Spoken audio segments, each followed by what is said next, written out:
Bonsoir mesdames, bonsoir messieurs, ravi de vous retrouver ce soir encore lundi à notre émission Sportez-vous bien, 20h, 20h45 avec toutes les disciplines qui se sont déroulées pendant le week-end, le football, le basket, le hand et le futsal également. Et puis des invités aussi sur le plateau comme d'habitude. Mais avec moi pour préparer cette émission, mon ami Philippe. Bonsoir Philippe. Bonsoir Clément, en tout cas je suis heureux de retrouver le plateau. Parce que vous n'étiez pas là lundi dernier. Je n'étais pas là lundi dernier. Là, je suis vraiment très heureux de retrouver le plateau et puis de retrouver un vieil ami aussi sur le plateau, Monsieur Émeric. Que l'on va présenter, c'est Émeric Larcher de Global Foot. Bonsoir Émeric. Bonsoir Clément, bonsoir Philippe. Moi aussi, je suis très heureux d'être avec vous. Donc, ça date un peu, ma présence sur ce plateau. Ça faisait peut-être en mai, je crois. Donc, oui, ça passe, moi, je fais mon retour aussi, donc je suis content. Donc voilà, donc, vous êtes là pour parler football. Donc vous allez commencer avec nous l'actualité footballistique qui s'est déroulée ce week-end en Martinique. Au week-end et puis dans la semaine aussi, une actualité qui a été très heureuse. Absolument. Donc on va parler de la Coupe de France féminine, puisque comme vous le savez, les filles maintenant disputent la Coupe de France. Et après sa victoire contre l'équipe de la Guadeloupe, le club franciscain rencontrait l'équipe de Guyane, le Cosmos de Saint-Laurent-du-Maroni. Ça se passe samedi soir au stade du François. On voit les images et on revient après.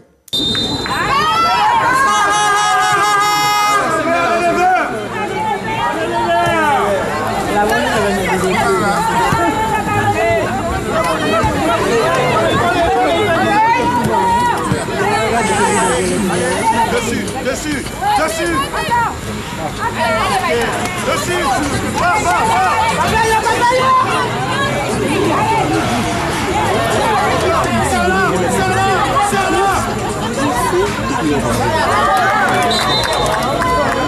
Il va te filer une carte ou une clé USB.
Dans la sortie là, voilà.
On n'est pas rentré dans le match comme un match de Coupe de France. On n'est pas rentré dans le match. La gardienne nous a maintenus dedans. Et je voyais que les défenseurs adverses étaient fatigués. Je voyais qu'à chaque fois, à chaque balle en profondeur, c'était fatigué. Donc j'ai dit à mes joueuses, j'ai fait quelques changements et j'ai dit à mes joueuses qu'il y a moyen ce soir. Il y a moyen ce soir. Mettez-leur la pression et ça va marcher. J'entendais un peu ce qui se disait ici en Martinique. J'entendais les radios. Quand on a été un peu accueillis, tout le monde pensait qu'on allait perdre. C'est la meilleure réponse qu'on pouvait donner. Je savais aussi que le club Ransca avait joué mercredi. On voyait que si on neutralisait leur numéro 6, ça pouvait marcher. La numéro 10 aussi étant sortie, on avait toute notre chance. Et évidemment, quand on a Charlotte Roy dans l'équipe, avec des coups de pied arrêtés, c'est sûr qu'on allait pouvoir faire quelque chose.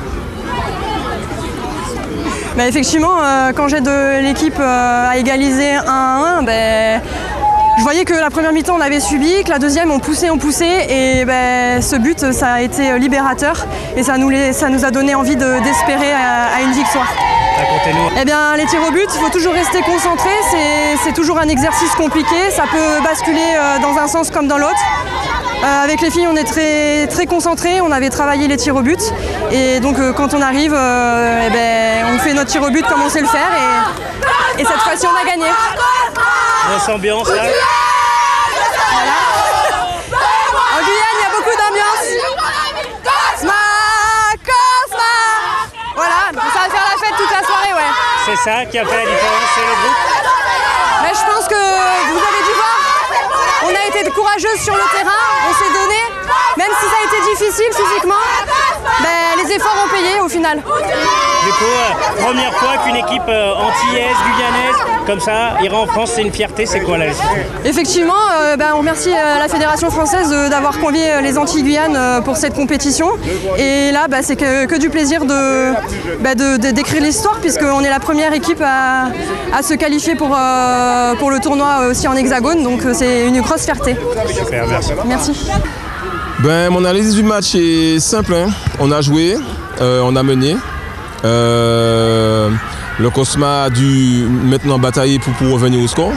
On a manqué d'expérience. On a beaucoup de jeunes. On a à peu près 8 filles qui font leur première année en senior, qui n'ont jamais joué en senior. Elles découvrent ce niveau-là. Maintenant, il y a l'adage qui dit « Soupe à l'épée de pas jouer ». On a joué, on a perdu. On apprend de nos défaites pour s'améliorer. Beaucoup de fierté quand même de mon équipe. On a fait un bon parcours. On a été vainqueur de la Martinique. On a battu la Guadeloupe. Et puis malheureusement, on se laisse dominer par la Guyane. Déçu par la défaite, mais on apprend. Il faut savoir perdre dans le foot. Et je suis quand même fier de mon équipe, comme je dis. Donc c'est comme ça. Qu'est-ce qui s'est passé? Vous ouvrez le score assez rapidement et puis on vous a senti un peu crispé après. Bon, on n'a pas pu concrétiser le grand nombre d'occasions qu'on a eues. On a perdu en cours de match Prisca Carin, qui est notre attaquante majeure. On n'a pas su concrétiser les autres occasions, on en a eu beaucoup. Et puis après, je pense qu'on se laisse submerger par l'enjeu en fait.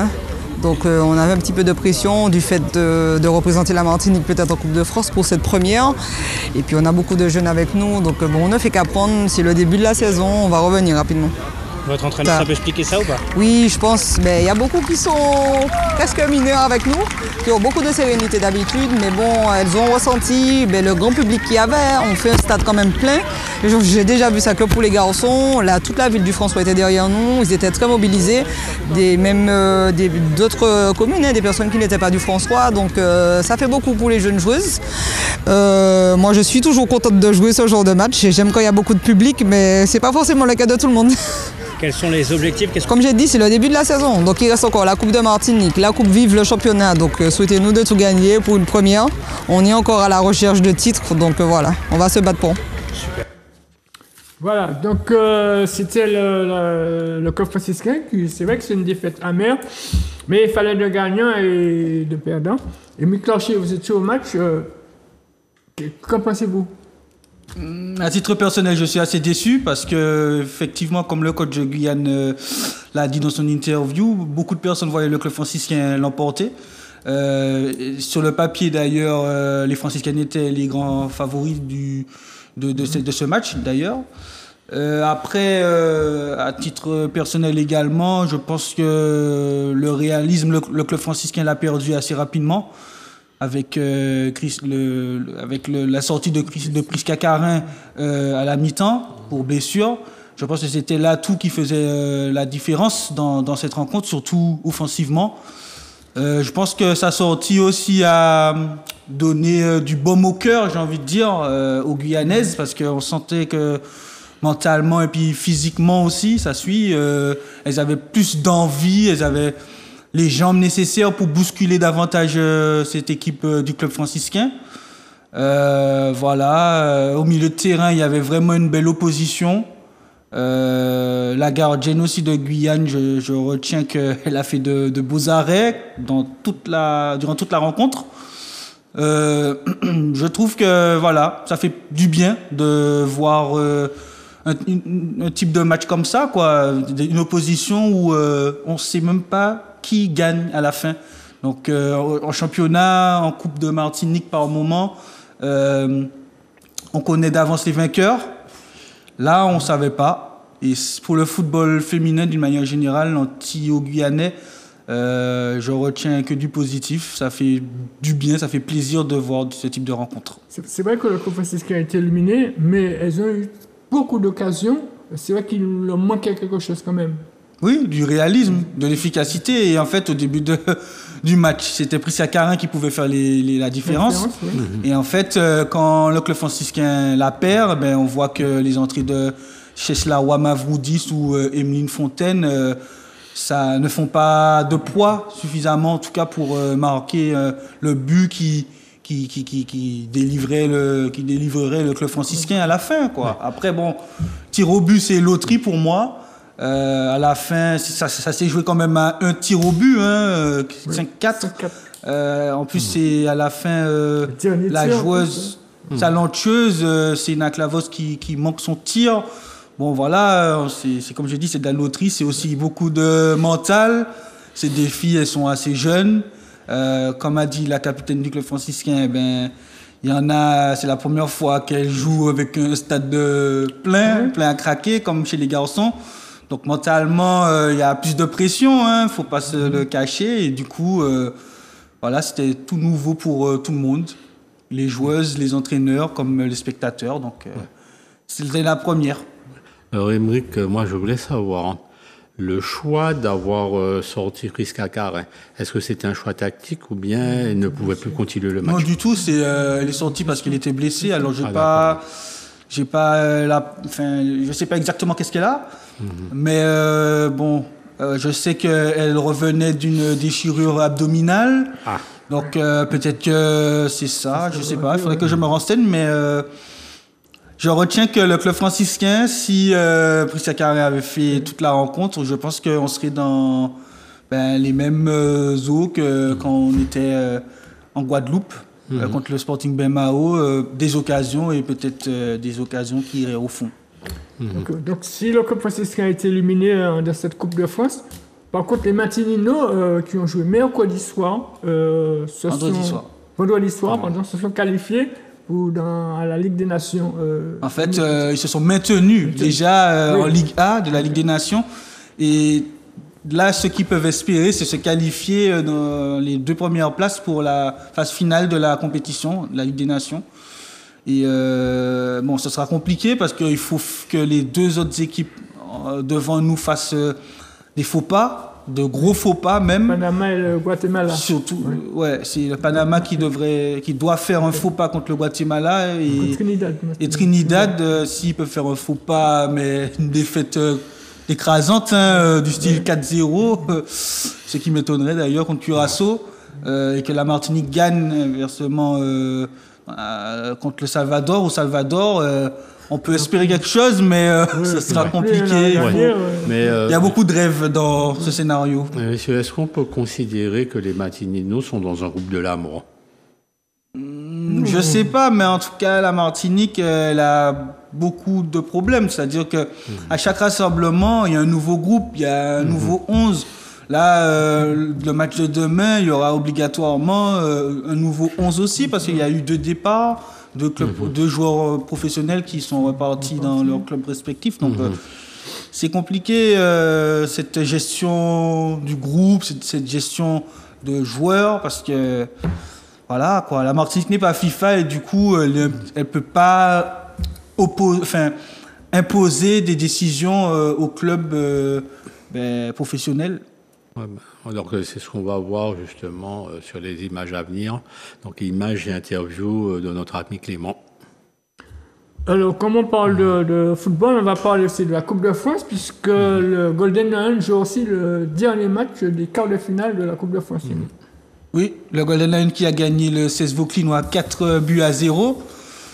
Triplé d'Alvin Lamazine, but sous pénalty de Thierry Catherine. Voilà, bon, je pense que cette victoire était attendue parce que le CES Vauclinois a changé récemment d'entraîneur.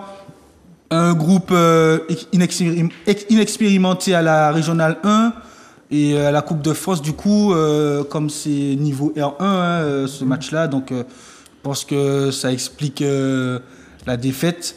Et en plus, le niveau était super haut parce que c'était le champion en titre de Martinique en Coupe de France et en Régional 1. Donc pour moi, c'est une victoire logique du Golden Lion. Maintenant, ils vont affronter le club Péléen dans leur poule. Et ensuite, dans l'autre poule, il y a la Samaritaine qui va affronter le Stade Spiritain. Donc peut-être qu'on aura une finale Samaritaine-Golden Lion pour trouver le représentant de la Martinique en Coupe de France. On verra. Verdict début novembre, mi-novembre, je pense. Il faut quand même rappeler que le club Péléen a battu l'US Roubaix 3-1. Le Stade Spiritain a battu l'Aiglon 5-2. Le Samaritain a éliminé les Sorts 2-1. Et le Golden Lion a battu le CS Auckland 4-0. Donc en demi-finale, on va vous rappeler là. Golden Lion, Club Péléen dans une poule et puis la Samaritaine qui va affronter le Stade Spiritain dans l'autre poule. Et on ne connaît pas exactement les lieux et ni les dates, mais je pense que la Ligue va communiquer ça rapidement. On va passer à un autre ballon, le hand, avec la rencontre UJ-Redoute Est du COS qui se déroulait samedi soir au gymnase de Corridon.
on fait trop de ratés.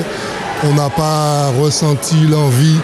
UGR avait plus envie que nous et ça s'est vu tout au long du match. Et nos jeunes ont fait preuve de manque d'expérience, de manque de maturité sur certaines phases de jeu et ça nous a coûté cher.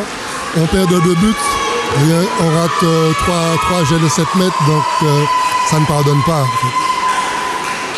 Oui, c'est-à-dire qu'on a fait une mauvaise entame de match. Donc on s'est fait mener très tôt, 3 buts d'écart. Là, on a remis les choses en place, on a pu dérouler. Et par contre, en deuxième mi-temps, il y a eu un relâchement à un moment. On menait 5 buts d'écart, il y a eu un relâchement. Il a fallu recadrer tout ça et les joueurs sont repartis à l'attaque. Et au moral, ça s'est passé ce soir. Voilà donc image et interview de notre ami Clément. Et on va passer au volley, juste pour vous dire que le volley a tardé à reprendre parce que, comme vous le savez, la Ligue a été révoquée. La Fédération française prend en main les destinées du volleyball martiniquais. Il se dit qu'il y a une mauvaise gestion de cette discipline et la Fédération française a mis la main là-dessus. Mais pour cela, le volleyball n'est quand même pas arrêté puisque la fédération poursuit la mise en place du championnat. Et très bientôt, le championnat va reprendre au niveau de la Martinique. Est-ce qu'on peut demander à l'entraîneur de la mairie sportive son avis sur ce qui se passe? Je n'ai pas trop d'informations. Je sais que les présidents de club essaient de joindre le président. Il est injoignable, on ne le trouve pas. La secrétaire, on ne peut pas la toucher non plus, elle ne peut pas nous donner d'explication non plus. Rien ne se sait au niveau du volleyball martiniquais. C'est pour les raisons que la Fédération française a mis la main là-dessus et elle est en train de gérer l'administration. Okay, donc, comme annoncé, on va donner les résultats du handball.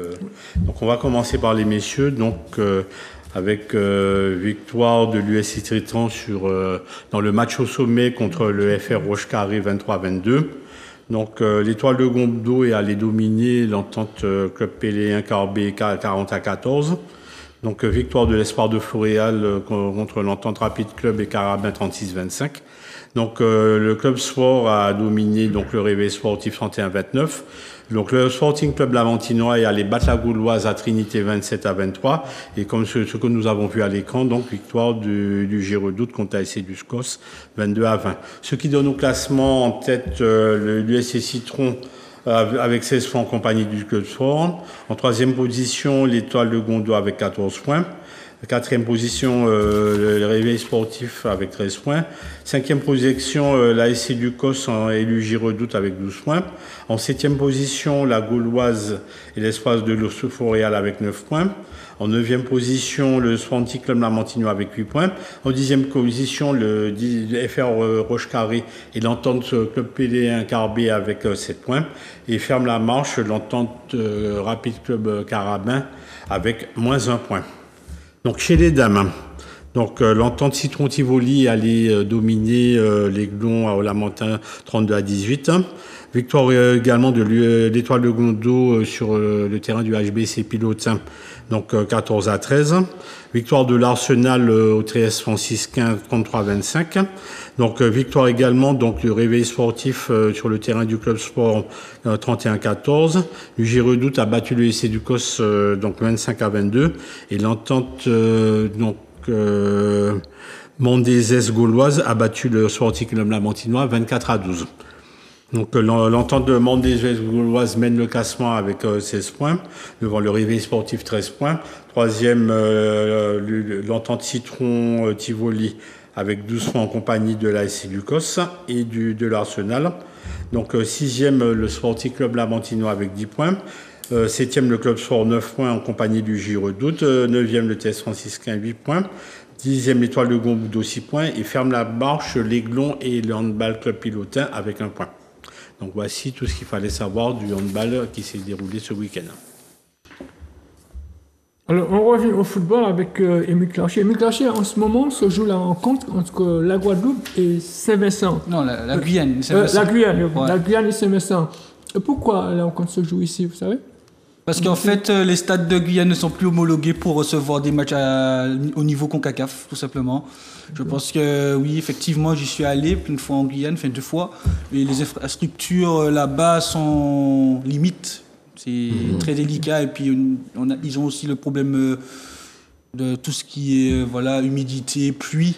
Et ce qui fait que les pelouses sont souvent grasses et boueuses. Donc, des fois, c'est compliqué. Dans l'entretien aussi, c'est compliqué pour jouer au foot. Est-ce qu'il n'y a pas aussi un problème d'évacuation des eaux? Là, je pense qu'il y a des images qui ont fait le tour du monde de stades qui avaient en Côte d'Ivoire qui étaient normalement homologués pour la Coupe d'Afrique des Nations et où une grosse averse a transformé le stade en piscine. Je ne sais pas si en Guyane ce sera ça en tout cas, mais ce pays pour moi mérite d'avoir et puis avoir des pelouses synthétiques, comme ça le problème serait réglé. En Martinique aussi, d'ailleurs, on n'a pas beaucoup, pas du tout même, de pelouses synthétiques. À Saint-Joseph, oui, mais ça reste un terrain d'entraînement. Voilà, c'est ça aussi. On va pas se cacher aussi qu'en Martinique, le problème des infrastructures, c'est vraiment d'actualité. Et du coup, il faudrait que ça s'arrange, parce que nous, un stade, c'est Pierre-Aliquer. D'ailleurs, durant la rencontre Martinique-Salvador, on a vu que la pelouse était très très belle, parce qu'il y a eu du travail derrière. Mais ce serait bien que d'autres stades arrivent à avoir des pelouses comme celle de Dillon. Il se dit aussi que le stade de Dillon, c'est le stade de la CONCACAF. Parce que toutes les rencontres, en fait, c'est ça, toutes les rencontres internationales se jouent à Dillon. À un moment, le Golden Nine voulait jouer à Rivière-Pilote. Ils avaient un problème d'éclairage. La CONCACAF a dit non. Alors, quelles sont les chances de la Guadeloupe et de la Guyane dans cette compétition? En fait, la Guadeloupe est qualifiée pour la Liga, la saison prochaine, de la Ligue des Nations. Parce qu'ils ont terminé... la Guadeloupe a terminé première de sa poule en Ligue B. Donc, la saison prochaine, peut-être qu'elle pourrait affronter la Martinique, parce que nous aussi, on est maintenus. Et la Guyane, justement, ce soir, elle joue sa montée en Liga. C'est pour ça qu'il serait intéressant que les gens se déplacent, parce qu'il y a vraiment un enjeu cette fois. Et on sait que cette équipe de Saint-Vincent, dans le passé, nous a posé d'énormes problèmes. Alors, est-ce que les Saint-Vincent est en mesure de poser aussi de gros problèmes à la Guyane? Ça m'étonnerait, parce que le week-end dernier, la Guyane avait gagné chez eux 4-1. Donc, je pense qu'en Martinique, ils pourront faire le boulot aussi, je pense. Alors, on va poursuivre, Philippe, avec le basket. C'est des résultats à nous communiquer.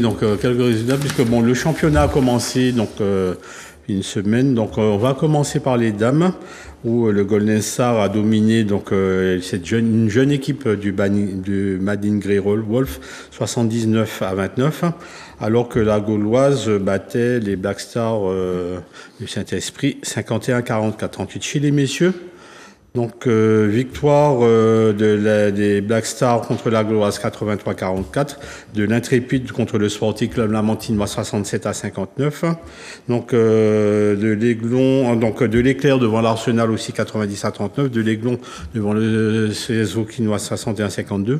On a été à 2 doigts d'avoir une surprise monumentale, puisque entre le Golden Star et le Madin Grey, au bout du temps réglementaire, donc match 74 partout, et le Golden Star a gagné très très difficilement 90-78 en prolongation.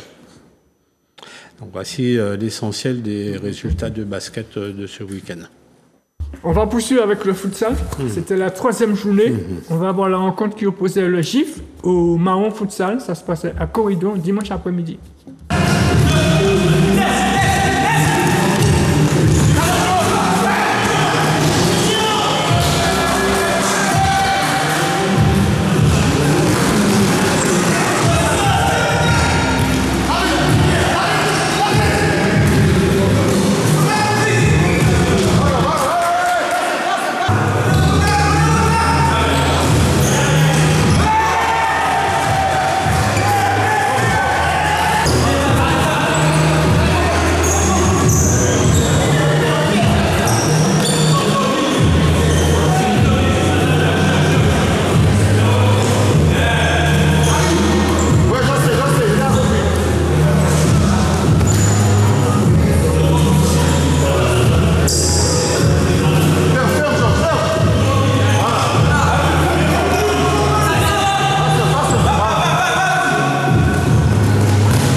Oui, c'est sûr, ce qu'on a décidé d'entraînement entre les blessés et les joueurs absents. Bon, on avait le renfort quand même de double licenciés, mais malheureusement ça n'a pas fonctionné. Ce soir, ils avaient un très bon gardien. Ils ont très bien défendu. On a fait des erreurs individuelles au niveau marquage. Bon, alors d'aujourd'hui, on sait ce qu'on a à faire. Hein.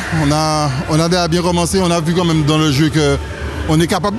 Donc là, c'est à nous de mettre les choses en place pour qu'au prochain match, on prenne les 4 points. Voilà.